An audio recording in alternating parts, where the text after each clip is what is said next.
بنی اسرائیل کا ایک راہب جو برس ہا برس سے اپنی عبادت گاہ میں مشغول عبادت تھا اور لوگ دور دور سے اس سے علم جاننے آتے، اس کی عبادت کا بڑا شہرہ تھا۔ اسی بستی میں 3 بھائی رہتے تھے جن کی ایک نہایت حسین و جمیل بہن تھی اور بیمار تھی۔ ایک بار ان بھائیوں کو ایک سفر درپیش ہوا تو ان لوگوں نے آپس میں مشورہ کیا کہ بہن کو کہاں چھوڑ جائے۔ ایک بھائی نے مشورہ دیا کہ فلاں راہب کے پاس چھوڑ دیں گے جو بڑا متقی و عبادت گزار آدمی ہے، اس سے زیادہ قابل اعتماد یہاں کوئی نہیں، لہٰذا اس کے پاس چھوڑ دیں گے اور کہنے لگے کہ اگر ہماری بہن مر جائے تو اس کی تجہیز و تکفین کا راہب انتظام کر دے گا اور اگر جیتی رہے تو اس کی حفاظت کرے گا۔ چنانچہ سب مل کر راہب کے پاس پہنچے اور اس سے گزارش کی کہ ہماری بہن بیمار ہے اور ہمیں ایک سفر درپیش ہے، لہٰذا ہم اس کو آپ کے حوالے کرنا چاہتے ہیں، اگر خدا نخواستہ یہ مر جائے تو تجہیز و تدفین کا انتظام کر دیں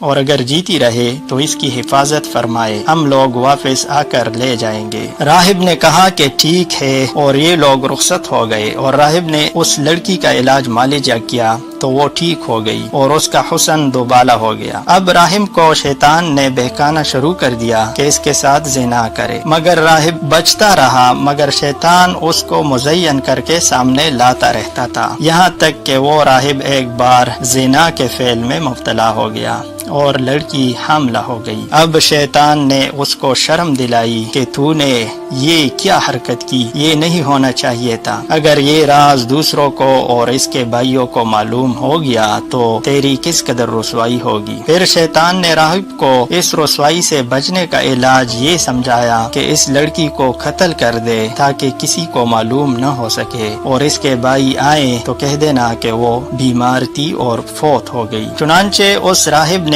اس لڑکی کو قتل کر دیا اور ایک درخت کے نیچے دفن کر دیا۔ جب اس لڑکی کے بھائی سفر سے واپس ہوئے تو راہب کے پاس اپنی بہن کو لینے آئے۔ اس نے کہا کہ وہ انتقال کر گئی اور میں نے اس کو قبرستان میں دفن کر دیا ہے۔ بھائیوں نے سمجھا کہ صحیح ہوگا اور چلے گئے۔ ادھر شیطان نے ان بھائیوں کے خواب میں آ کر کہا کہ تمہاری بہن مری نہیں ہے بلکہ اس راہب نے اس کے ساتھ زنا کرنے کے بعد اس کو قتل کر دیا ہے، اور تم کو یقین نہیں آتا تو فلاں درخت کے پاس کھدائی کرو تو تم کو تمہاری بہن کی لاش مل جائے گی، دیکھ لینا۔ سب بھائیوں کے خواب میں جب اسی طرح نظر آیا تو انہوں نے اس خواب کو سچ سمجھ کر درخت کے پاس کھدائی کی اور واقعی وہاں سے ان کی بہن کی مقتول لاش برآمد ہوئی۔ جب شیطان نے اس طرح بھائیوں کو اس واقعے سے باخبر کیا اور وہ اس پر مطلع ہوئے تو ان کو غصہ آیا اور راہب کو مارنے آئے، اور شیطان نے ادھر جب راہب کو ان کے سامنے رسوا کر دیا اور لوگ اس کو قتل کرنے آئے تو اب راہب کہنے لگا کہ دیکھ اب میں ہی تجھے بچا سکتا ہوں، اگر تو میری ایک بات مان لے تو میں اب تیری مدد کروں گا۔ راہب نے کہا کہ اچھا میں تمہاری بات مانوں گا۔ تو شیطان نے کہا کہ مجھے ایک سجدہ کر، میں تجھے بچا لوں گا۔ اس نے سجدہ کیا تو کہنے لگا کہ میں تجھ سے بری ہوں اور مجھے اللہ رب العالمین کا خوف ہے۔